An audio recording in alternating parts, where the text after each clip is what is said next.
కొత్త పార్టీ పెట్టారట junior NTR. Navabharat national party అంటూ జూనియర్ ఎన్టీఆర్ని రాజకీయాల్లోకి లాగే ప్రయత్నం మళ్ళీ జరుగుతోంది. ఎన్టీఆర్ తెలుగుదేశం పార్టీలోకి రారని, తెలుగుదేశం పార్టీలో తనకి అవమానం జరిగిందని, అందుకే ఆయన తెలుగుదేశం పార్టీకి ప్రచారం కూడా చెయ్యట్లేదని కొంతమంది చెప్తుండగా, ఎన్టీఆర్ కొత్త పార్టీ పెడతారంటూ చెప్తున్నారు. అసలు రాజకీయాల్లో వచ్చే ఉద్దేశం లేదు కాబట్టే ఎన్టీఆర్ సైలెన్స్ గా ఉన్నారు. కానీ తెలుగుదేశం పార్టీ విజయం సాధిస్తే అది తనకి ఎంతో ఆనందాన్ని ఇచ్చిందంటూ పంచుకున్నారు. అలాంటి వ్యక్తి ఇప్పుడు కొత్త పార్టీ పెట్టి తెలుగుదేశం పార్టీకి తన కుటుంబ సభ్యులకి ఆపోజిట్గా నిలుస్తారు అనేది పూర్తిగా అవాస్తవం. ఈ విషయంపై చాలా మంది కూడా స్పందిస్తున్నారు. జూనియర్ ఎన్టీఆర్ గురించి చెప్పినవన్నీ కూడా వాస్తవాలు కాదని, కేవలం ఎన్టీఆర్ మీద చెప్తున్నవన్నీ కూడా మరి తప్పుడు వార్తలేనంటూ తేల్చేశారు.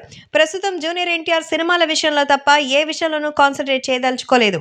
ఎన్టీఆర్ తనకి సంబంధించి రాజకీయం అంటే తన మావయ్య, బాబాయ్, అలాగే అత్త వీళ్ళందరూ చూసుకుంటున్నారని, రాజకీయంగా నా అవసరం వస్తే ఖచ్చితంగా వాళ్ల పిలుపు కనుక అందితే నేనప్పుడు వెళ్తానని, అంతవరకు సినిమాలే తన లోకంగా అయితే చెప్తున్నారు తారక్.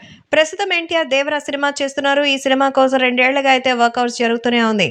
ఎటకేలకు సినిమా ముగింపు దశకు వచ్చేసింది. కొరటాల శివ దర్శకత్వంలో జాన్వీ కపూర్ హీరోయిన్గా అద్భుతమైనటువంటి మ్యూజిక్తో అనిరుద్ధ్ అయితే రచ్చ చేయడానికి సిద్ధంగా ఉన్నారు. సో ఈ సినిమా అక్టోబర్న వస్తుందనుకుంటే 1 నెల ముందే వచ్చే అవకాశం కూడా కనిపిస్తోంది. ప్రస్తుతం సాంగ్స్కి సంబంధించిన కొన్ని షార్ట్స్ తీసే పరిస్థితిలో దేవరా యూనిట్ ఉన్నట్టుగా అయితే